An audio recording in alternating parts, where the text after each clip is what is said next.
Book मेरा दोस्त में आपका स्वागत है। फ्रेंड, आप तो जानते हैं रोज सुबह 9 बजे मैं आपके लिए जीके जीएस का वीडियो लेके आता हूं जो आपके एग्जाम के लिए बहुत महत्वपूर्ण होता है। फ्रेंड थोड़ा आज मेरा तबीयत खराब है इसलिए थोड़ा बोलने में दिक्कत हो रहा है, तो फ्रेंड आप लोग एडजस्ट कर लीजिएगा। तो चलिए फ्रेंड आज का अपना पहला क्वेश्चन शुरू करते हैं। फ्रेंड पहला क्वेश्चन है, गौतम बुद्ध द्वारा देह त्याग की घटना को बौद्ध धर्म में क्या कहा गया?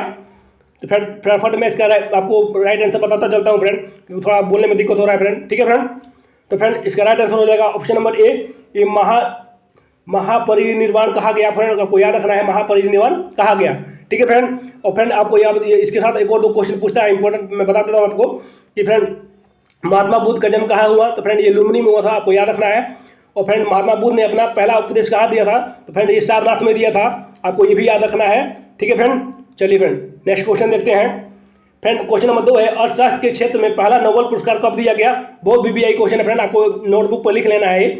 फ्रेंड ये कब दिया गया था? तो फ्रेंड आपको याद रखना है, ऑप्शन नंबर सी इसका राइट आंसर हो जाएगा। ये 1969 में पहला नोबेल पुरस्कार दिया गया था अर्थशास्त्र के क्षेत्र में। ऑप्शन नंबर सी हो जाएगा इसका राइट आंसर 1969 में। ठीक है फ्रेंड, आपको याद रखना है। क्लियर फ्रेंड, चलिए फ्रेंड नेक्स्ट क्वेश्चन देखते हैं।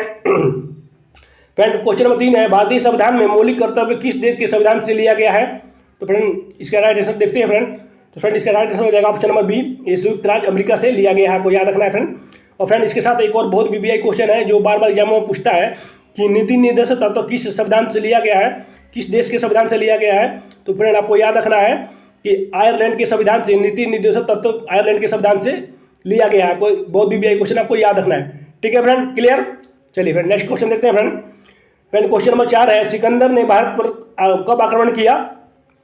तो चलिए फ्रेंड इसका राइट आंसर देख लेते हैं। तो फ्रेंड इसका राइट आंसर हो जाएगा ऑप्शन नंबर ए, 326 ईसा पूर्व में सिकंदर ने भारत पर आक्रमण किया था, 326 ईसा पूर्व। और फ्रेंड इसके साथ पूछता है कि सिकंदर का सेनापति कौन था? तो फ्रेंड ये सेल्यूकस निकेटर जो था ये सिकंदर का सेनापति था, आपको ये भी याद रखना है। ठीक है फ्रेंड, क्लियर।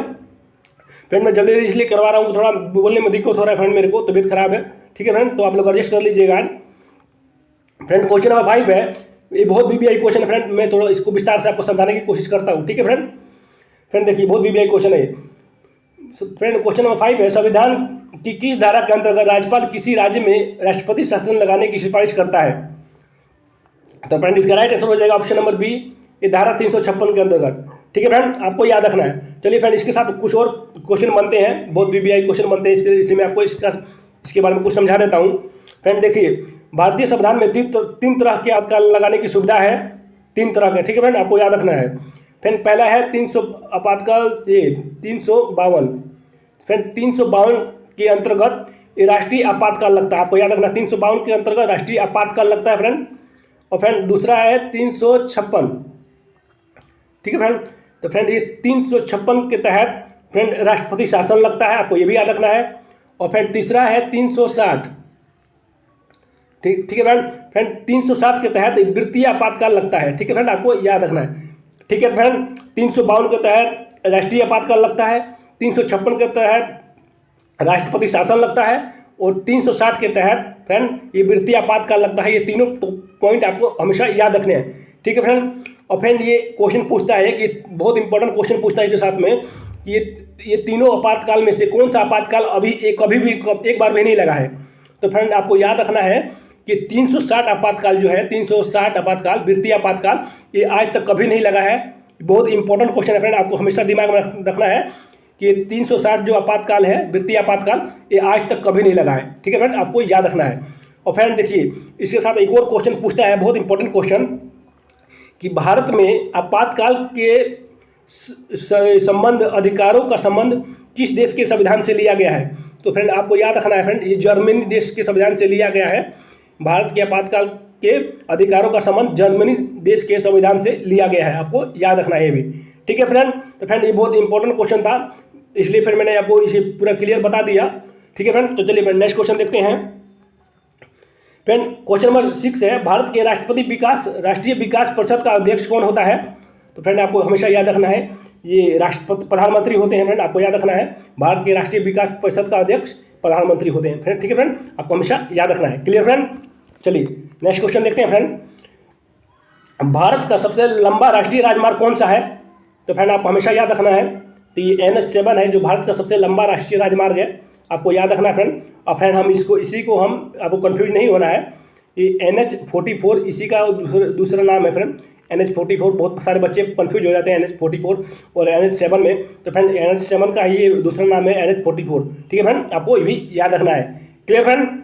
तो फ्रेंड सबसे लंबा राष्ट्रीय राजमार्ग कौन सा है? तो ये NH7 है फ्रेंड। और फ्रेंड ये कहाँ से कहाँ तक है?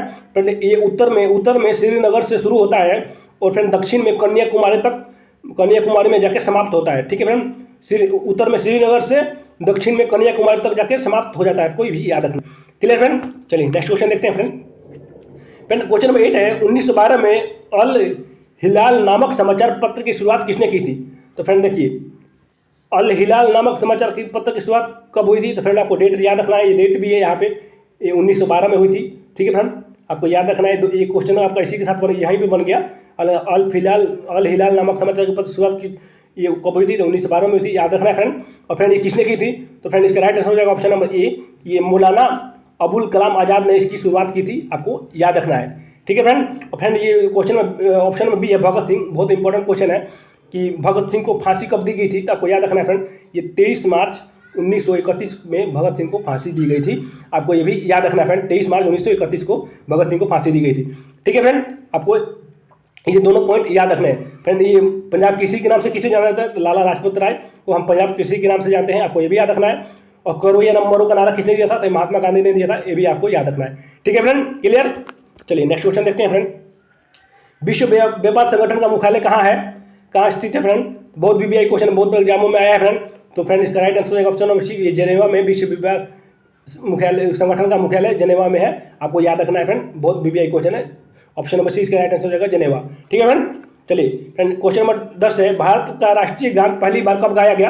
ये भी बहुत BBI क्वेश्चन है फ्रेंड। तो फ्रेंड इसका राइट आंसर हो जाएगा ऑप्शन नंबर सी, ये 1911 में भारत का राष्ट्रीय गान पहली बार 1911 में गाया गया था। ये कहाँ गाया गया था फ्रेंड? तो ये कलकत्ता में गाया गया था, आपको ये भी याद रखना है फ्रेंड। ठीक है, किसने गाया था? तो ये नेताजी सुभाष चंद्र बोस ने ये गाया था। ठीक है फ्रेंड, और friend sorry friend Rabindranath Tagore ने ये गाया था, आपको याद रखना है। और फ्रेंड बहुत बार एग्जाम में पूछता है कि भारत का राष्ट्रीय गान और बांग्लादेश का राष्ट्रीय गान किसने लिखा है? तो आपको हमेशा याद रखना फ्रेंड, ये रविंद्रनाथ टैगोर ने भारत का राष्ट्रीय गान और बांग्लादेश का राष्ट्रीय गान रविंद्रनाथ टैगोर ने ही लिखा है। ठीक है फ्रेंड, आपको याद रखना है। तो फ्रेंड क्वेश्चन नंबर 10 है, भारत का राष्ट्रीय गान पहली बार कब गाया गया? तो 1911 में गाया गया, रविंद्रनाथ टैगोर ने गाया था। कहाँ पे गाया था? कलकत्ता में गाया था। ठीक है फ्रेंड, आपको याद रखना है। फ्रेंड वीडियो कैसा लगा? अच्छा लगा तो लाइक जरूर कर दीजिएगा। और अपने 10 में से कितने क्वेश्चन सॉल्व किए, एक इसका कि 10 में से कितने क्वेश्चन का सही अपने आंसर दिया, कमेंट सेक्शन में जरूर बताइएगा। और चैनल को सब्सक्राइब नहीं किया, सब्सक्राइब कर लीजिएगा। ठीक है फ्रेंड, तो फ्रेंड आज के लिए धन्यवाद, मिलते हैं नेक्स्ट वीडियो में।